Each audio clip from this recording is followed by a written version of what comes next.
Thank you to everybody who joined me for this session today, even though it is a very early hour in Florida. My name is Vanessa Virgil. I'm actually coming to you from Korea, where it's 10 p.m. So I've already had my day's limit of caffeine. Hopefully that will leave everyone inspired and enthralled with my presentation today. To give you some background about myself, as I said, I'm based in Korea. I actually teach ESP, or English for Specific Purposes, to engineering students here in Korea. Last year, I was also a virtual educator with the Office of English Language Programs from the US Department of State. If you're not familiar with that program, it is where US nationals who are TESOL instructors are matched with different overseas projects and work with learners or teacher trainers in other countries that alter their cultural contexts. I taught for students who are based in the Russian Federation, which will be relevant in just one moment. So I want to give you a visual of this. I was teaching students based in Russia or part of the Russian diaspora. There were some limits that I had as a teacher in this context due to the, shall we say, delicate political situation between these two countries now. Although part of the reason that they had an English language program still with Russia was to kind of maintain diplomatic cultural relations, I was not allowed to talk about certain topics. I had this task of being a cultural bridge, so to speak, between two countries. So I had this mission of teaching culture and teaching specifically American culture, but how was I going to teach American culture when, for the participants' own safety, I could not broach certain topics. So certain things such as the war in Ukraine, certain aspects of human rights, those were topics that I was not allowed to bring up just for the participants' own ability to participate. So this was quite a challenge, as you can imagine. And so I had to think of other ways to teach culture in this context. I went back to an old familiar. You may have seen something like this before, this lovely diagram, the iceberg of culture, and bringing back to this kind of big sea of culture, which is often what and I think a lot of other teachers resort to, or not resort to, but utilize when we teach culture. We think about things like teaching about food or holidays or certain customs.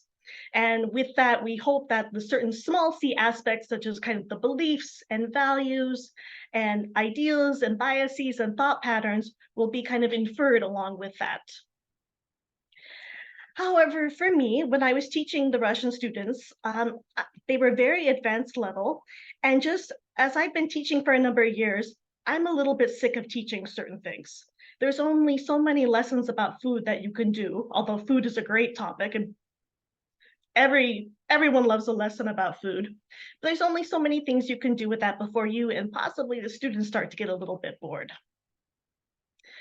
So then thinking more about this cultural iceberg, I'm like, okay, how can I teach about these kind of attitudes, beliefs, expectations, bringing up the why of certain cultural aspects without actually bringing up the why? So I have a question for all of you. When someone says to you, please include a cultural element in your teaching, what do you think of? You can put a little note in the chat box, maybe. Like I think, oh, certain holidays. I've done a number of lessons about Thanksgiving and Juneteenth, or about food, as I mentioned, or difference in body language. But what do you think of? Ooh, garage sales. That's a good one. That's actually not a phenomenon we have in Korea. So that makes for a great compare and contrast lesson. Anything else?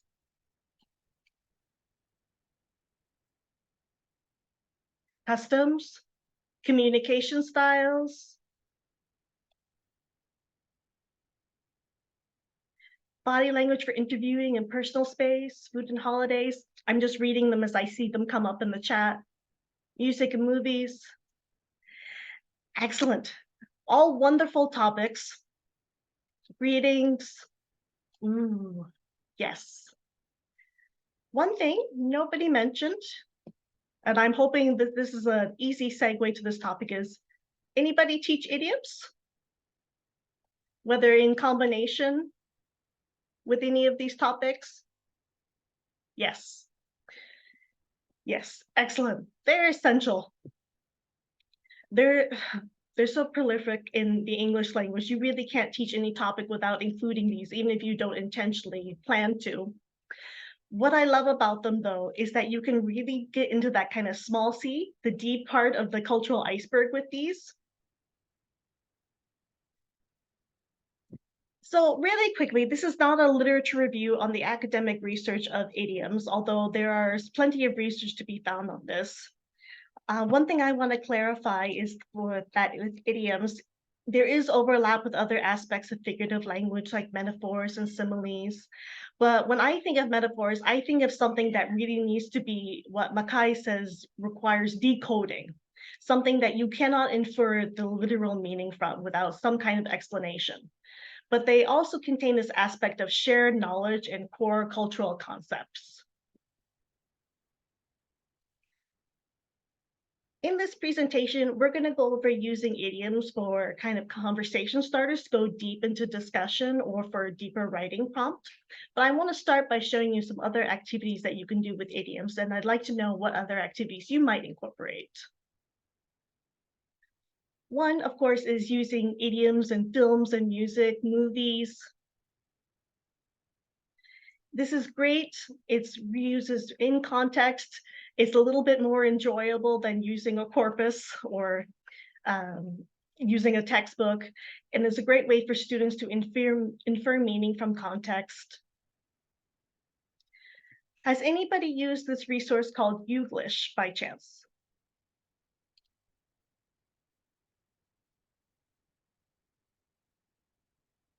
Yes, excellent. All right. I won't go into too much detail then, but for anybody who is not familiar with it, Youglish, which is portmanteau of YouTube English, Youglish, is basically a corpus for all YouTube videos. You can do a search for any idiom or any other phrase or vocabulary word, and it will pull up all the available YouTube videos that contain that phrase or that expression. Students can limit it to US, UK, Australian, other English contexts. Translations are available, practice activities are available. It's a resource I recommend checking out. Another activity you could do is idiom Pictionary. You show a picture or a student draws a picture and you can kind of guess the idiom from this. This works with photos and GIFs as well. Question, anyone guess what idiom this picture is referring to?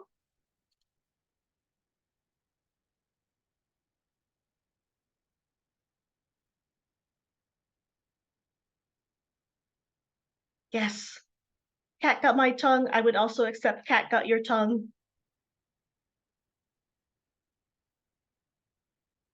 Another way is you can just show a picture or GIF, include the idiom, and then learners would guess the actual meaning.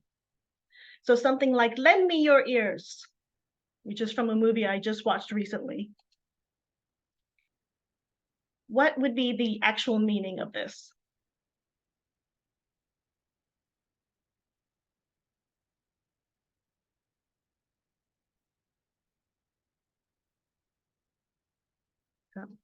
Listen up, everyone. Thank you.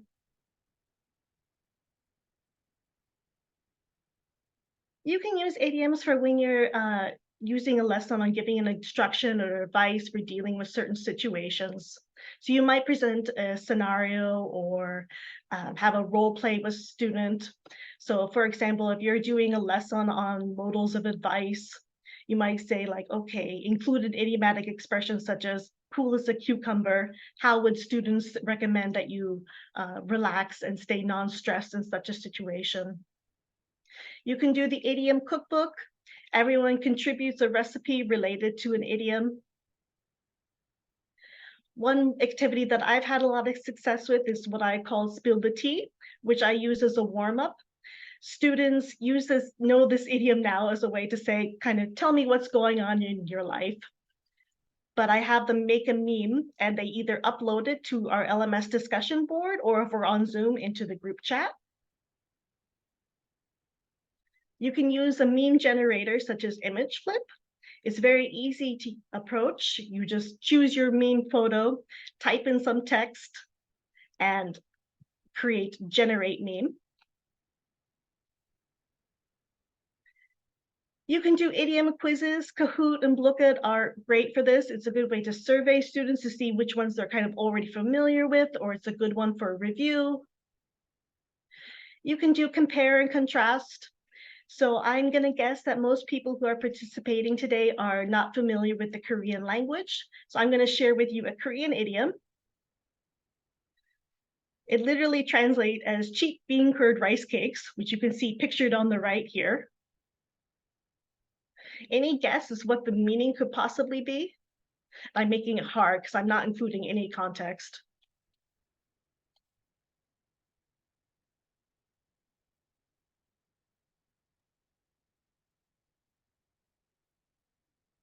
Ooh, someone said need spice in life, something common. Close. Kind of keyword here is cheap. And actually, this is an expression that kind of means you waste your money when you buy cheap stuff. So a very similar English expression would be you get what you pay for, or you buy cheap, buy twice. But this has a very deep cultural meaning that doesn't easily translate with just the words. So if you wanted to go make this into a lesson, we might go a little bit deeper into the etymology of the expression or what the original characters mean. And the same you could do with an English idiom is where did the expression originally come from? Now, last but not least, and that is why I am using this cheap PowerPoint transition to grab your attention, is idioms as conversation starters, or idioms incorporated in conversation starters. Conversation starters, you're probably familiar with these kinds of things that you might use as like a warm-up question or as an icebreaker question with a new class. I have an example list on the right. These are great for general discussion practice, or you can utilize them as writing prompts. But they're also really great to kind of uncover each other's cultural norms through the ostensible lens of vocabulary practice. So very quickly, I'm going to give you some examples of some common idioms about money, because money is a fun topic to include in the general discussion. Let's do kind of a quick review. If I have something like, they decided to go Dutch at the end of the meal, depending on the context, you may or ask the students to guess the meaning, or you may use it as a review. So I'm going to ask all of you, either in the chat or you can turn on your mic. Please tell me, what do you think is the actual meaning of these two idioms? Tighten his belt and make ends meet.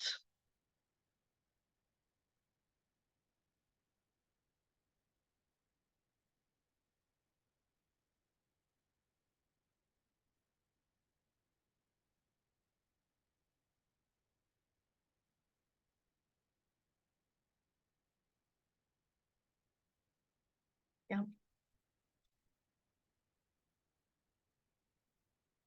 Yes, everyone's got it. Thank you for your contributions in the chat.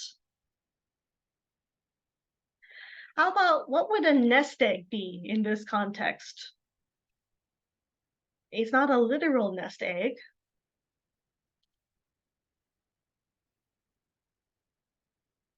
Yeah. Savings, large amount of money saved for a specific purpose. About what does it mean to throw money around?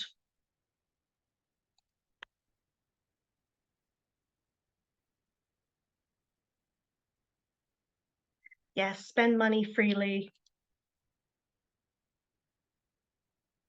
About something like this. My daughter wants a new smartphone. I keep telling her money doesn't grow on trees. Money doesn't grow on trees. What would that be?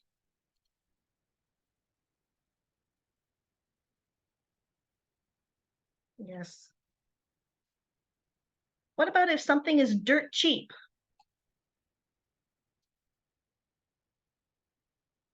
Vegetables and don't have to be expensive.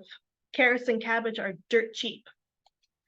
Yeah, cost little, extremely cheap, very cheap. How about easy money? When we say something is easy money,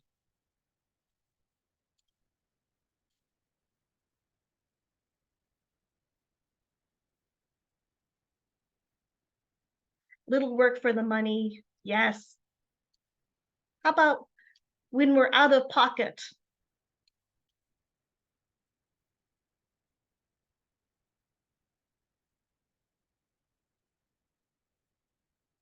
Lost money, less money than when we started. All right. Rock bottom prices.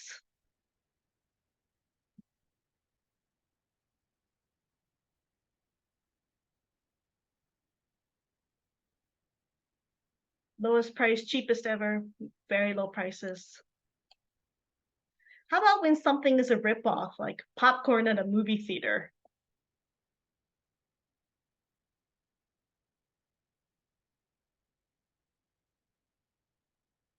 Okay, there are so many idioms about money, and we don't even realize that we know all of these, but we use them constantly, and it's great for students to know some of these. So then this is where we would incorporate them in a conversation starter. You would have kind of a hypothetical situation or just a general sentence to grab attention and get people talking, warm people up. So for example, if I say, when you with friends, do you ever want to go Dutch?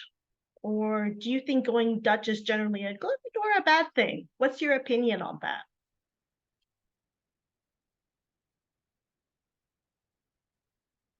So this one, students might respond with, oh, well, in my culture, we go Dutch with friends, but not on dates. Or we alternate taking turns spending money on lunch with friends, or so forth and so on.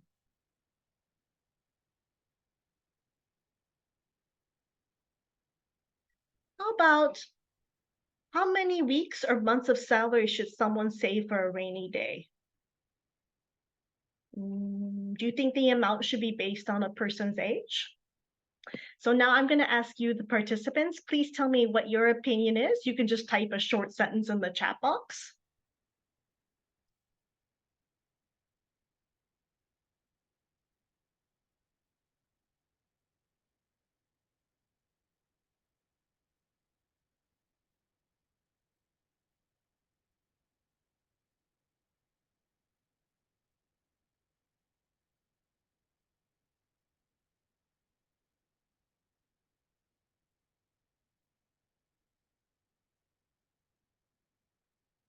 Ooh, I saw someone a comment in the chat. It should be a percentage of your income.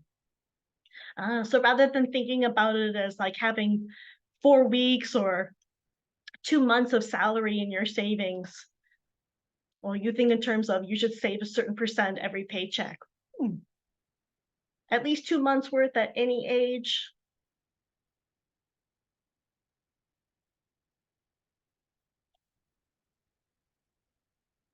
3 months.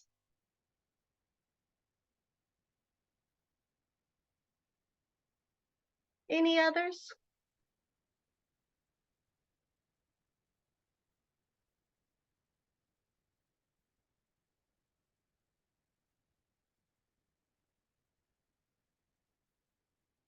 Okay, I'll continue.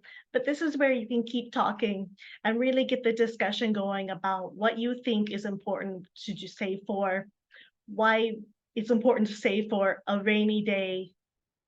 And you can see how it goes beyond simple vocabulary practice and really goes deep into somebody's kind of values or that small C of the cultural iceberg.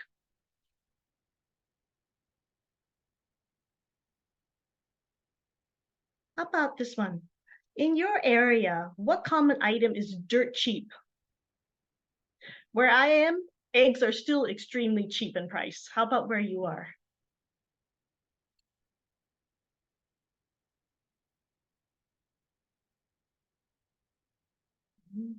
Bananas, fruit. I'm jealous. Fruit is so expensive in Korea. It's over $10 for a single watermelon. Veggies.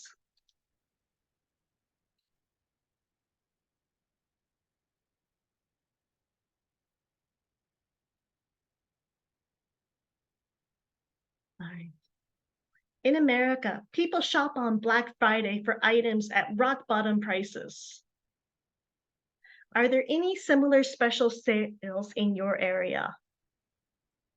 Does anybody have anything comparable to a Black Friday?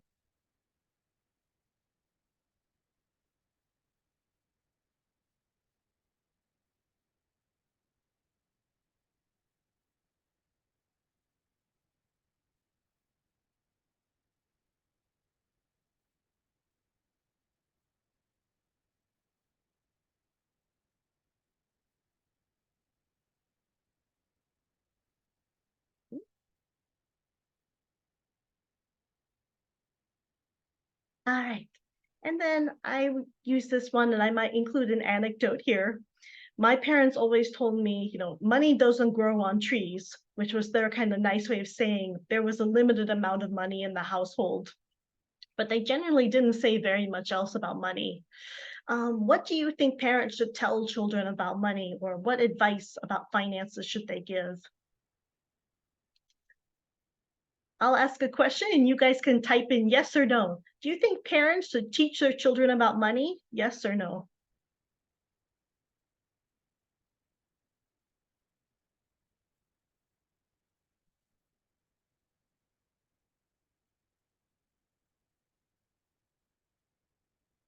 Yes. Mm,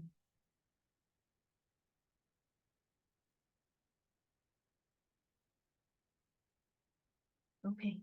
I have a question for you. What do your friends and you think of people who like to kind of throw money around? Is it considered a positive or a negative characteristic? Show offs,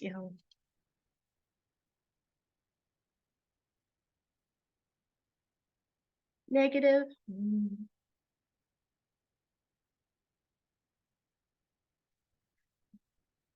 negative. If you have it, I don't see a problem using it. So I'm going to go back and rewind a little bit. I'm going to ask everybody who's listening in right now, if you could please type in the chat box where you're based right now. I'll start first. I'm based in Korea, although I'm originally from the state of Oregon, Florida, Orlando, Michigan. Oh, hello, Virginia. Oh, we got a few people from other states.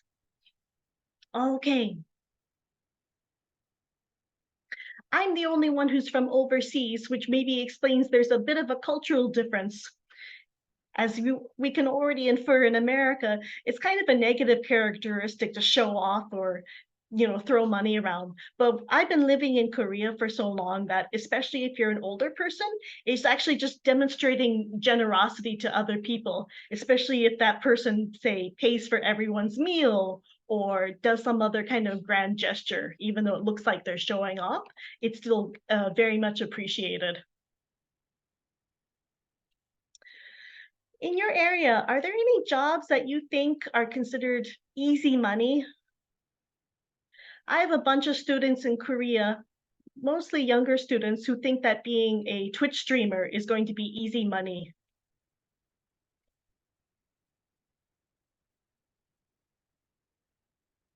How about where you are? Are there any jobs that are considered easy money?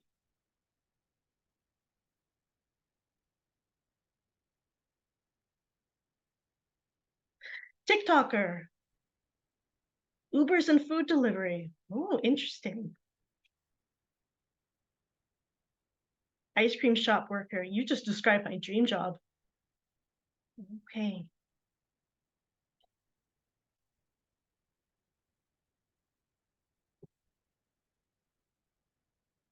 Have you ever tried something new to make money but ended up out of pocket?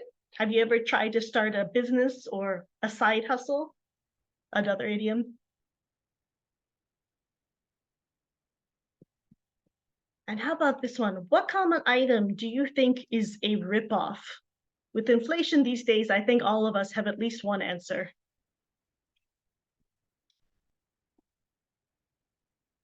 New car.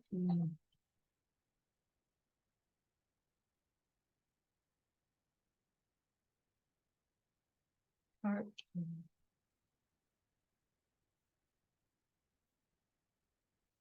Okay.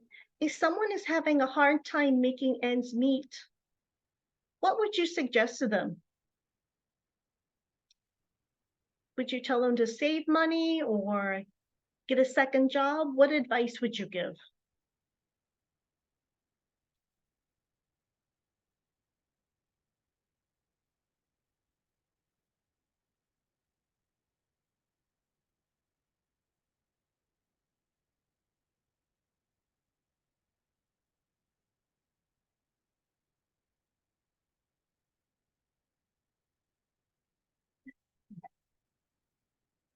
Oh, one person I want to bring this up brought up in the chat. It depends on the situation. This is another aspect where we could give some theoretical situations or we could give kind of real life examples. And this brings more of the kind of intercultural dialogue element into this. So if I'm in America, a typical answer which another person gave might be to cut back on expensive or get a second job. Based in Korea, it's very uncommon to recommend to students to get a job. The focus is always very much on academics first, and it's rare for even university students to have anything more than just maybe a part-time job. Here, they would recommend reaching out to family members for a loan or just cutting back on expenses. All right, here's a fun question for everyone. Is there something you want to build up a nest egg for? Maybe a goal or a dream item?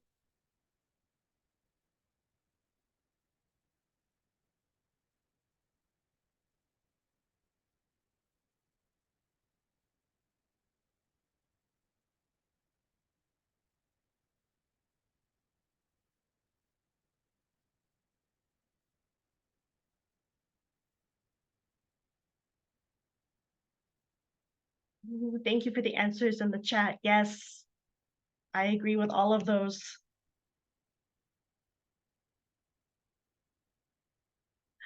Okay, thank you everyone for giving me your answers. Money could be a little bit of a divisive topic, but in my opinion, it's actually a really fun one to include because everyone has an opinion on it. A more common theme you might be using idioms about work and business. So a quick review of these: hands-on experience, or your knowledge and skill from doing something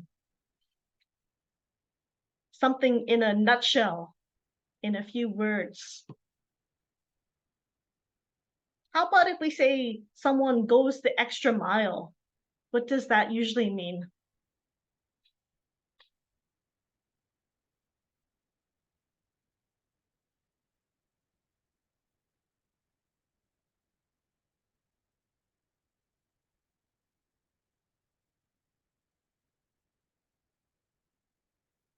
Oh, thank you, does more than is needed, goes above and beyond the call of duty, another idiom. And this is also where I sometimes have to explain to my students, because I remember I'm overseas, what a mile is and that not the whole world uses the metric system. Another cultural difference. How about when we say we're like up to our eyeballs with work? What does that usually mean?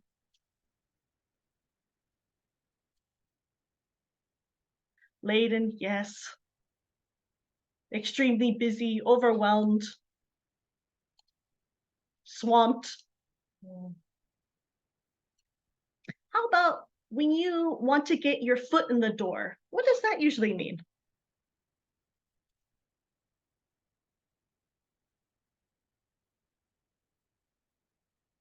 Yeah, an advantage, get started, an opportunity. Yes. How about when we say it's business as usual?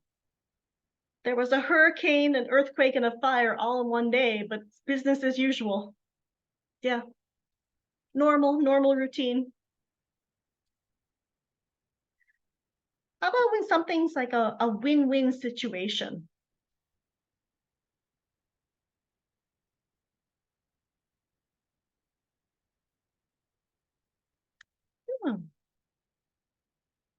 Works for both, positive outcome for everybody. How about when we say, oh, he has all his ducks in a row. He's ready.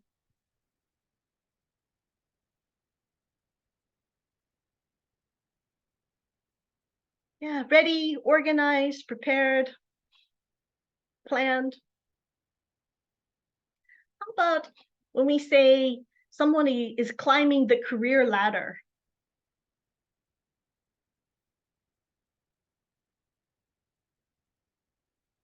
Yeah, advancing, getting more responsibility. How about when we say embark on a career?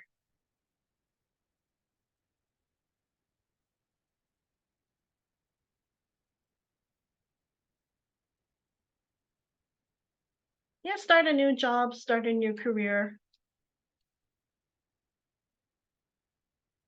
What about when your boss tells you, oh, think outside the box to find a solution?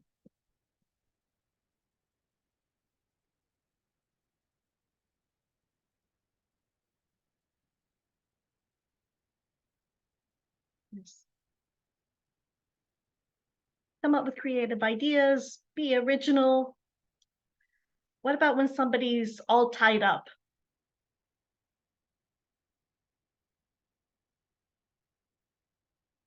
Yeah, busy, no time. So then incorporating these into conversation starters, here are some examples. And I hope this is a fun question for everybody.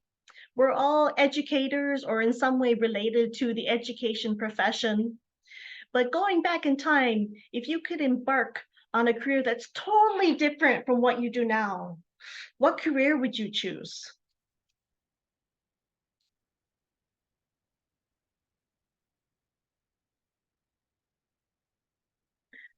Radio DJ,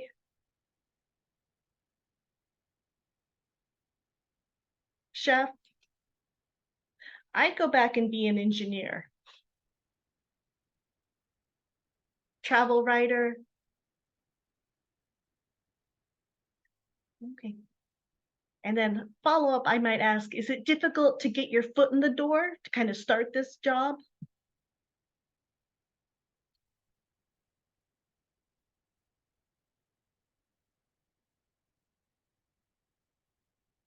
And then, in your opinion, which do you think is better? Is it better to climb the career ladder or have a work-life balance? What's more important to you?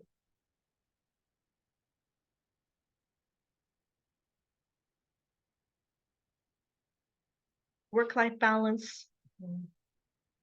Work-life balance while climbing the ladder? Oh, that's the dream. If you figure out a way to do that, please teach me.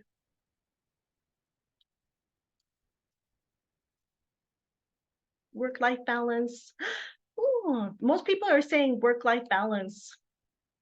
Mm. I might ask a follow-up question. Do you think there's a generational difference? And I say this because based in Korea, the boomer generation is very much about climb the career ladder, whereas younger people, and I mean younger by millennials or Gen Z, are focusing more on work-life balance. In your context, do you think it's different among different generations?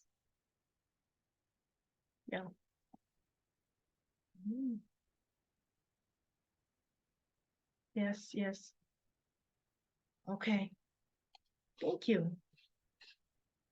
All right. All right. It's a regular weekday, so which means most of us are probably working. Can you describe what your perfect day would be in a nutshell, in a few words? Mine would be students are focused, the copy machine is working, no technology problems. That would be my ideal perfect work day as a teacher.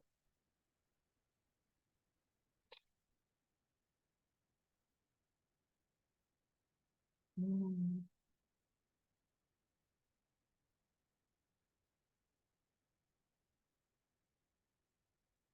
I like the answer I'm seeing. Okay.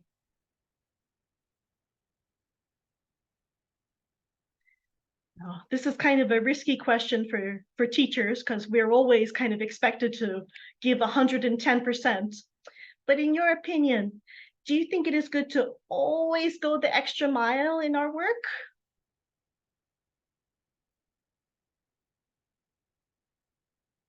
And we can just say yes, no, or maybe depending.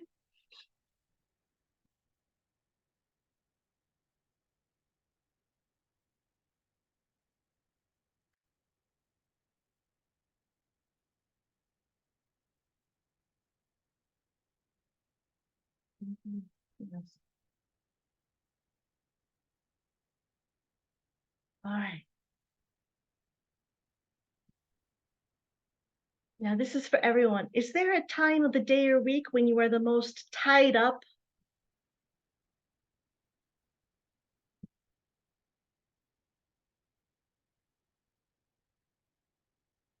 Hmm. Someone said Mondays. For me, it's Fridays because I'm admittedly a bit of a procrastinator. So the end of my week is usually very busy.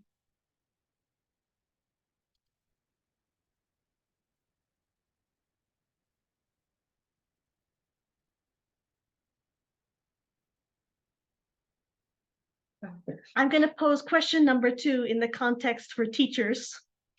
What do you think is more useful to embark on a career for teaching? Is it better to get hands-on experience or study at a university?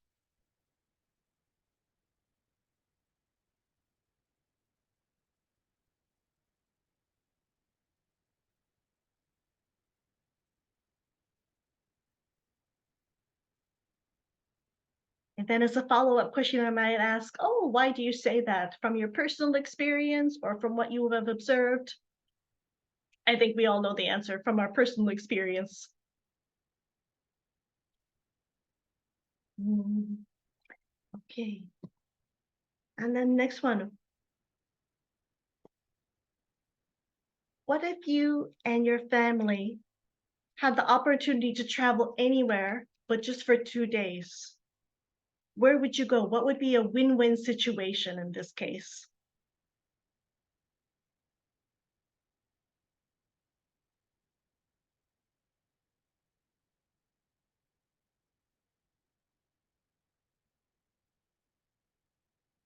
I'm in Korea, so it's not practical for me to leave the country just for 2 days, but I might go to some place like Jeju, which, if you've heard of it, is sometimes called the Hawaii of Korea. That would be the ideal situation.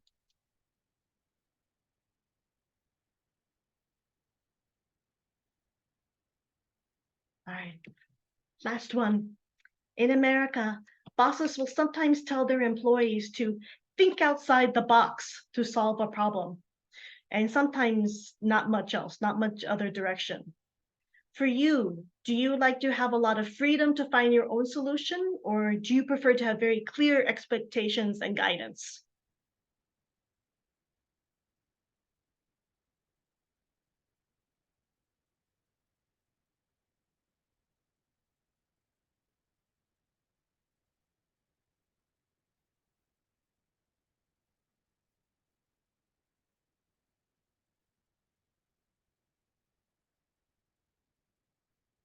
Freedom. Okay. Thank you, everyone. I apologize for sometimes the long pauses. I'm very much enjoying reading and seeing everybody's answers to these questions because it's quite illuminating. And I thank you very much for participating. Just for a quick note before I forget, I want to let you know that many of the idioms and the clip art that I used in this presentation were taken from this book, which I very much recommend. I do not get any kind of affiliate bonus or benefit if you buy this book. Just I think it's a great resource.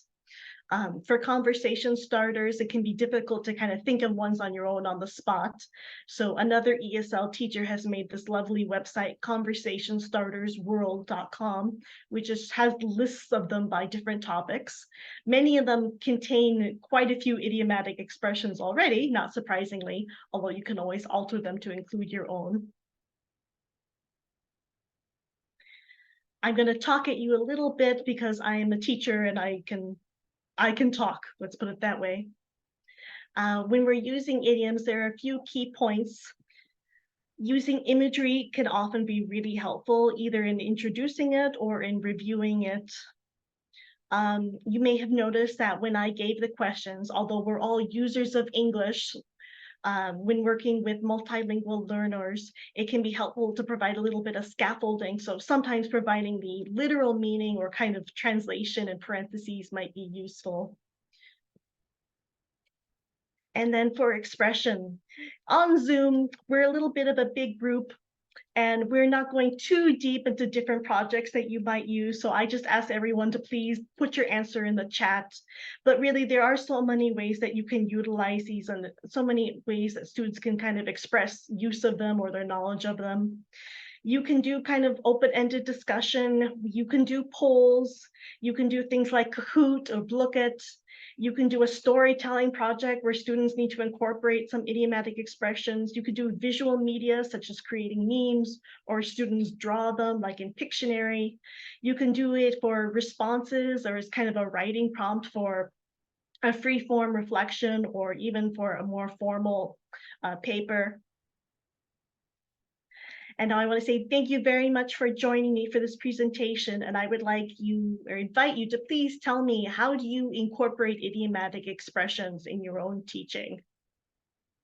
Is there a particular strategy that you use or an approach that you like? Please feel free to unmute or to drop something in the chat box.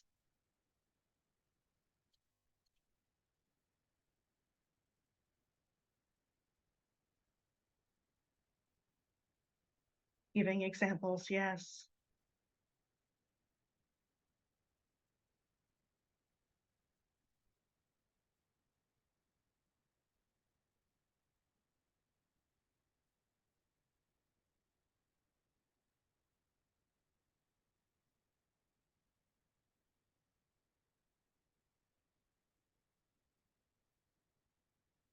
If you don't mind, I might ask a follow-up question then. How do you like to give examples of idioms? Do you prefer to do it in context as part of a longer text? Yes, using it in context and getting students to guess.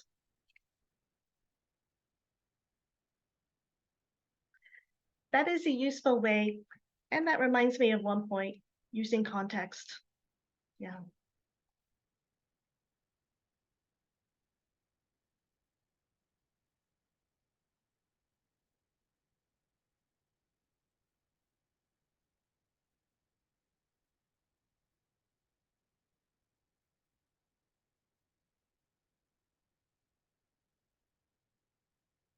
All right, well, thank you so much for joining. My email here is vanessa@kentech, which I will also drop into the chat box in case you have any questions or you'd like any of my materials. But I very much appreciate your attendance and participation in this session.